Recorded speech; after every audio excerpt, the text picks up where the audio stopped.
بسم اللہ الرحمن الرحیم۔ 12ویں جماعت کے عزیز طلباء و طالبات، السلام علیکم۔ میں پروفیسر طارق نعیم بدر، شعبہ اردو دا کنسیپٹ اکیڈمی اسلام آباد آپ سے مخاطب ہوں۔ عزیز طلباء، ہم پڑھ رہے تھے اقبال کی لکھی ہوئی نظم جواب شکوہ، جو کہ ہمارے سلیبس میں شامل ہے، اس کا کچھ حصہ، اس کے حوالے سے ہم بات چیت کر رہے تھے۔ انشاءاللہ آج بھی کوشش کریں گے کہ کچھ ہم اس کو پڑھ سکیں۔ تھوڑی تفصیل طلب ہے، تشریح طلب ہے، تو ہمارا مقصد صرف پڑھ کے اور آگے چلے جانا یا گزر جانا نہیں ہے۔ یہاں پہ ہمارا مقصد بات کو سمجھنا بھی ہے، بات کو ترتیب سے سمجھنا، بات کو یاد رکھنا۔ اور اس میں ایک سب سے بڑی جو خوبی ہے اس نظم میں کہ اس نے ہمیں آباء و اجداد کے، ہمارے جو بڑے تھے، ہمارے جو اسلاف تھے، ان سے ہمیں روشناس کرانے کی، جن کو ہم بھول چکے ہیں، ان کے لیے اقبال نے کوشش کی ہے کہ وہ ہمیں ہمارا کھویا ہوا مقام یاد دلا سکے، تاکہ ہم اپنے کھوئے ہوئے مقام کے لیے، اس کے حصول کے لیے کوشش کر سکیں۔ تو سبق کی طرف آتے ہیں بیٹا۔ باندھ نمبر 7 ہے کہ ہاتھ بے زور ہیں، الحاد سے دل خوگر ہیں، امتی باعث رسوائی پیغمبر ہیں، بت شکن اٹھ گئے باقی جو رہے بت گر ہیں، تھا ابراہیم پدر اور پسر آزر ہیں، بادہ آشام نئے بادہ نیا خم بھی نئے، حرم کعبہ نیا بت بھی نئے تم بھی نئے۔ تو ایک تو الفاظ جو مشکل آئے ان کے معنی لکھ لیں۔ لفظ مشکل آیا الحاد، پہلا لفظ مشکل ہے۔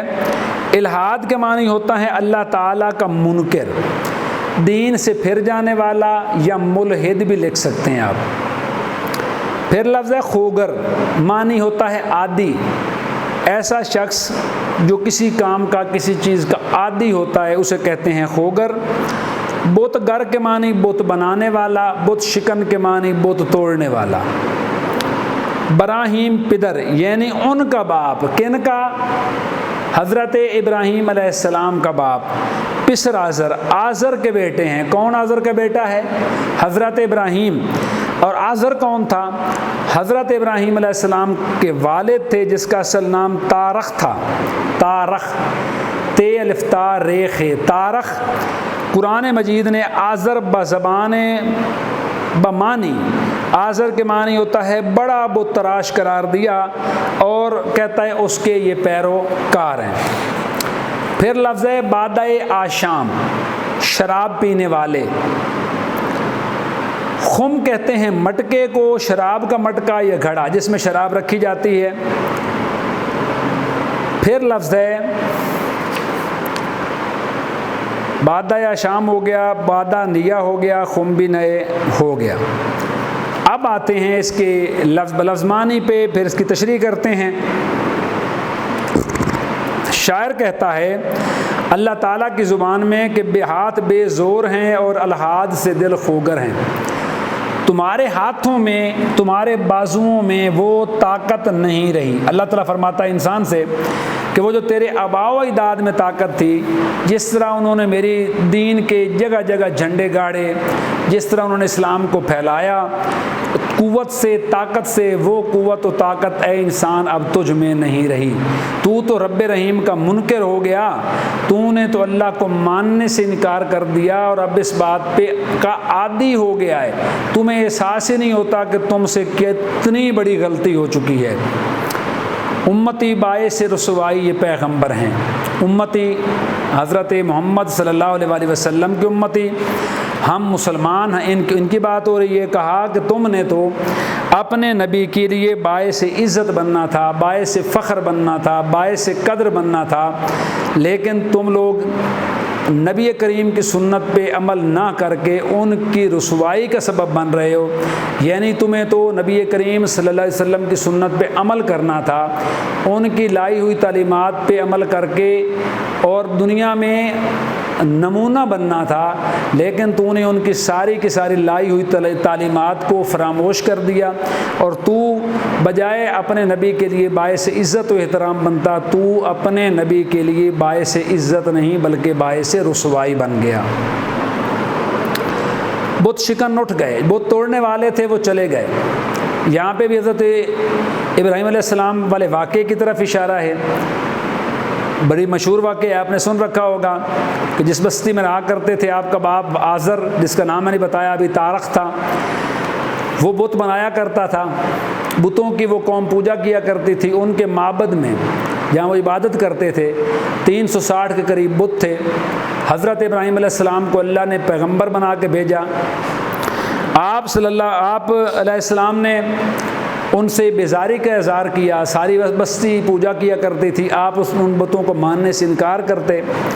ایک دن جب وہ سارے کے سارے کسی میلے ٹھیلے پہ گئے ہوئے تھے تو بعد میں آپ کو موقع ملا، آپ نے وہ سارے کے سارے بت توڑ دیے، اور وہ ہتھوڑا جس سے توڑے تھے یا تیشا، وہ بڑے بت جس کا نام حبل تھا، اس کے کندھے پہ رکھ دیا۔ جب وہ واپس آئے، نمرود کی حکومت تھی، نمرود خود کو خدا کہلاتا تھا، سجدے کرواتا تھا، تو انہوں نے کیا کیا، وہ سارے کے سارے بت توڑ کے حضرت ابراہیم علیہ السلام نے اور اس کے کندھے پہ رکھ دیے۔ واپس آئے، شام کو عبادت کرنے گئے، دیکھا سارے بت ٹوٹے پڑے ہیں، تو کہنے لگے ہمارے خدا کس نے مار دیے؟ ایک بوجھ میں بولا کہ وہ جو نوجوان ابراہیم ہے ہمارے بتوں کو برا بھلا کہتا ہے، اس نے نہ توڑے ہوں۔ کہا بلایا گیا، پوچھا تو نے یہ بت توڑے ہیں؟ کہا یہ سب سے بڑا حبل جس کے کندھے پہ تیشا پڑا ہے، اس نے توڑے ہوں گے۔ غصہ آیا ہوگا، باقی خدا مار دیے۔ تو انہوں نے کہا دیکھو ابراہیم، تم اچھی طرح جانتے ہو کہ یہ اپنا کچھ بھی اچھا نہیں کر سکتے، یہ اپنا برا بھلا نہیں سمجھ سکتے۔ حضرت ابراہیم علیہ السلام نے فرمایا بے وقوفو، یہی بات تو میں تمہیں سمجھانا چاہتا ہوں کہ مٹی کے بنے ہوئے یہ بت تمہارا اچھا یا برا نہیں کر سکتے۔ تو اس لیے کہا کہ بت شکن اٹھ گئے، بت شکن چلے گئے بتوں کو توڑنے والے۔ اب جو ہم جیسے انسان رہ گئے یہ بت بنانے والے ہیں۔ یہاں مراد ہے مغرب کی طرف دیکھنے والے، خدا کے علاوہ دوسرے خداؤں کی عبادت کرنے والے۔ تھا ابراہیم پدر اور پسر آزر ہیں، آزر کا بیٹا ابراہیم، آزر بت بنایا کرتا تھا۔ حضرت ابراہیم علیہ السلام نے بت سارے توڑ دیے۔ بادہ یا شام نئے، شراب پینے والے نئے، خم نئے، مٹکے نئے۔ یہاں مراد یہ حرم کعبہ نہیں، یا بت بھی نئے، تم بھی نئے۔ شاعر نے یہاں پہ دراصل جو بات بیان کرنے کی کوشش کی ہے وہ یہ ہے کہ اے مسلمانوں، تم نے اللہ تعالیٰ کی ذات کو چھوڑ کے اپنے خدا کہیں اور بنا لیے، اور تم نے سجدہ گاہیں اور بنا لی، تمہارے رخ کہیں اور ہو گئے، تم نے کہیں اور سجدے کرنے شروع کر دیے۔ تشریح میں لکھیں گے، شاعر اس بند میں کہتا ہے کہ اللہ تعالیٰ انسان سے مخاطب ہے کہ انسان، تیری بازوؤں میں اب وہ اپنے اسلاف جیسی طاقت ہی نہیں رہی، تو لادینی کی طرف چل نکلا ہے، ملحد ہو گیا ہے، اور تیری یہی لادینیت اپنے پیارے پیغمبر کی بدنامی کا باعث بن گئی ہے۔ میری زمین پر تو اب وہ بندے رہے ہی نہیں جو بتوں کو توڑنے والے تھے، اب تو محض بت تراش ہی رہ گئے ہیں۔ یہاں شاعر نے صنعت تلمی کا استعمال کیا، اور اس کا اشارہ محمود غزنوی کی جانب ہے جنہوں نے سومنات مندر کے تمام بت توڑ دیے۔ اس طرف بھی اشارہ ہو سکتا ہے، حضرت ابراہیم علیہ السلام کا ذکر ہے، ان کی طرف بھی اشارہ ہو سکتا ہے۔ مزید اسی صنعت کا استعمال کرتے ہوئے کہتے ہیں کہ اے انسان، تو حضرت ابراہیم علیہ السلام کی سنت کا پیروکار تھا، مگر تو اب ان کے باپ آزر کے راستے پہ چل رہا ہے جو سب سے بڑا بت تراش تھا، بت گر تھا۔ شاعر کی مراد یہ ہے کہ آج کا مسلمان تو قرآن سنت سے دور ہوتا جا رہا ہے۔ بند کے آخری شعر میں شاعر نے استعارات اور کنایوں کا خوبصورت استعمال کیا ہے اور کہا ہے کہ انسان تو اب یکسر بدل چکا ہے، اس نے اپنے لیے ایک نیا دین تشکیل دے لیا ہے، اللہ تعالیٰ کے احکامات سے پھر گیا ہے، اس لیے اللہ تعالیٰ کے عشق کا نشہ اب دنیاوی اور نفسانی خواہشات کی مستی اور سرور میں بدل گیا ہے۔ باند نمبر 8،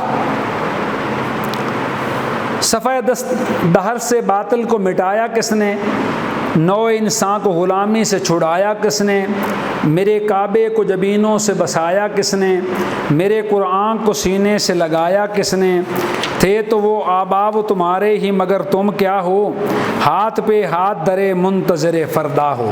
2-3 لفظ مشکل ہیں، ان کے معنی لکھ لیں۔ صفحہ دہر، صفا کے لفظی معنی ورق کے ہیں، سطح یا وسعت یا چوڑائی، یہاں معنی پوری دنیا ہے، سطح زمین، دنیا پہ رہنے والے۔ جبین کے معنی ماتھا یا پیشانی۔ فردا کے معنی ہوتا ہے ہاتھ پہ ہاتھ رکھ کے کل کا انتظار کرنا، اسے کہتے ہیں منتظر فردا، کہ کل جو ہوگا دیکھا جائے گا۔ تو اقبال اللہ تعالیٰ کی زبان میں یہ کہتے ہیں کہ صفحہ دست، اللہ تعالیٰ اب سوال کرتے ہیں انسان سے کہ اس دنیا سے، اس کرۂ ارض سے باطل کو، تاریکی کو، جہالت کو کس نے مٹایا؟ نو انسان کو غلامی سے چھڑایا کس نے؟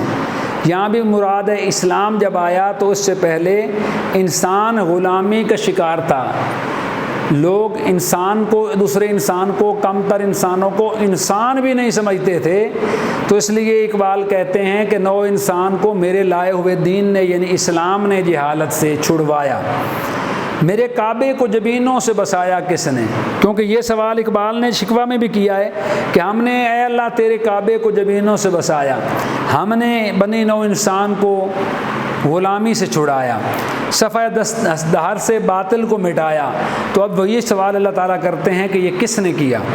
میرے قرآن کو سینے سے لگایا کس نے؟ کس نے، کون تھا جس نے میرے قرآن کو اپنے سینے سے لگا کر رکھا؟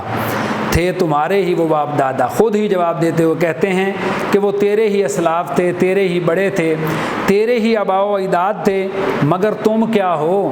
تم نے کیا کیا؟ تم نے ساری عمر صرف ایک ہی کام کیا کہ اپنے آباء و اجداد کے کارنامے بیان کیے اور ان پہ فخر کیا۔ تمہیں فخر کرنا چاہیے، بیان کرنا چاہیے، یاد رکھنا چاہیے، لیکن ان کے نقش قدم پہ بھی چلنا چاہیے، اور جو تو نے چھوڑ دیا۔ تشریح کرتے ہم لکھیں گے، نظم شکوہ میں اقبال نے اللہ تعالیٰ سے جو گیلا کیا تھا کہ تیری اس دنیا سے مسلمانوں نے ہی کفر کو مٹایا اور جہالت کی غلامی کو ختم کیا، تیرے کعبے کو آباد کیا اور تیری کتاب کو انہی نے سینوں میں محفوظ کیا۔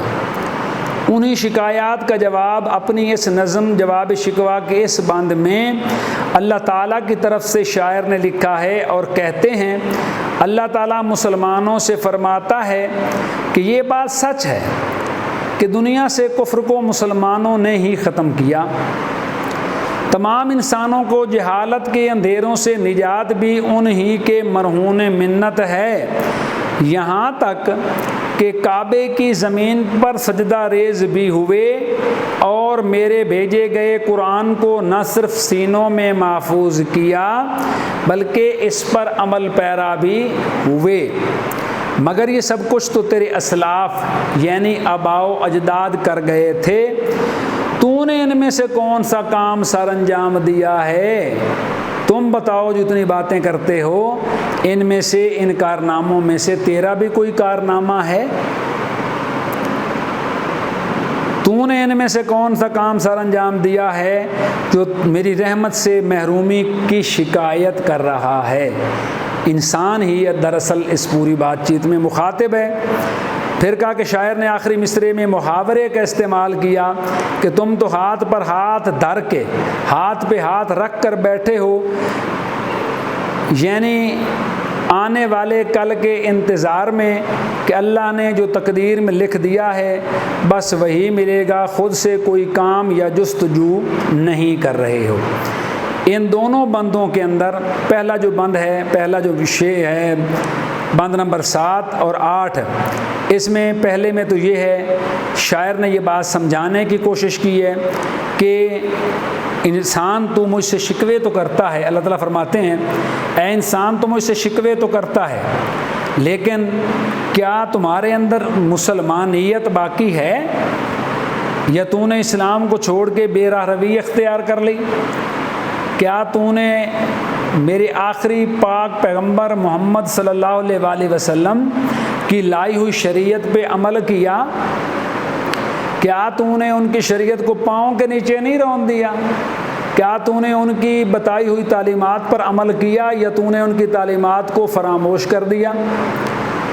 یا اور وہ جو بت شکن تھے وہ اب اس دنیا سے رخصت ہو چکے، اب تو نے نئے نئے بت تراش لیے ہیں، یعنی تم بے راہ رہو گے ہو۔ ایک تو یہ بات بیان کی بات نمبر 7 میں، اور 8 میں پھر وہی سوال کیا کہ تم جو اتنی باتیں کرتے ہو کہ میرے آباء و اجداد نے، میرے بڑوں نے اے اللہ یہ بھی کیا، ہم نے قرآن کو سینے سے لگایا، ہم نے تیری جو ہے تیرے کعبے کو جبینوں سے سجایا، تیرے قرآن کو سینے سے لگایا، ہم نے تو اے رب بڑے ایسے ایسے کام کیے، ہم نے دنیا میں تیرا جھنڈا گاڑا، ہم نے تیری دنیا کو فتح کیا اور وہاں پہ اسلام کے جھنڈے گاڑے۔ تو شاعر اللہ تعالیٰ فرماتے ہیں کہ مان لیا، لیکن سوال یہ ہے کہ اس میں سے کون سا کام ہے جو انسان آج کے انسان کے تو نے کیا؟ تو نے تو اس میں سے کچھ بھی نہیں کیا۔ جو کچھ کیا میں مانتا ہوں، اللہ تعالیٰ فرماتے ہیں کہ جو تیرے اسلاف تھے، تیرے جو بڑے تھے، تیرے جو بزرگ تھے، یہ سارے کام انہوں نے کیے، میں مانتا ہوں، لیکن اے انسان تو نے کیا کیا؟ آج کے جو انسان ہے، ہم جو انسان ہیں مسلمان، ہمیں یہ بات سمجھانے کی کوشش کی گئی کہ ہمیں اپنے اسلاف اور آباء و اجداد کے نقش قدم پہ چلتے ہوئے اور ان کی کارناموں کو مد نظر رکھتے ہوئے آج ہمیں بھی ان کے نقش قدم پہ چلتے ہوئے ہمیں بھی اسلام کے بول بالا کے لیے، اسلام کی ترویج و ترقی کے لیے اپنی ہر ممکن کوشش کرنی چاہیے۔ تو یہاں ہمارا سبق ہوتا ہے بیٹا مکمل۔ انشاءاللہ ملتے ہیں اگلے لیکچر میں۔ بہت شکریہ، اللہ نگہبان۔